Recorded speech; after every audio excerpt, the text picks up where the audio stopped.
মৃদু বড়া বানানোর জন্য প্রথমে মুগ ডাল আর বিউলির ডালকে ভালো করে বেটে নিয়েছি। তার মধ্যে এই যে দিয়ে দিচ্ছি হাফ চামচ খাবার সোডা।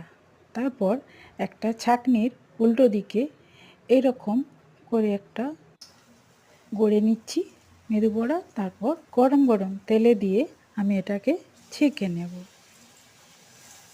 আর ছাঁকার সময় গ্যাসের আঁচটা কমে রাখতে হবে।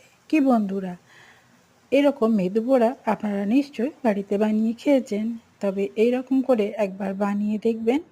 খুব নরম হয় আর দেখুন একদম মুচমুচে। আর এই যে দেখুন ভেতরটা কতটা ভরাটা, কতটা সুন্দর। তার সাথে যে কোনো চাটনি, আমি এখানে আমদই নিয়ে নিয়েছি, তার সাথে গরম গরম খাচ্ছি।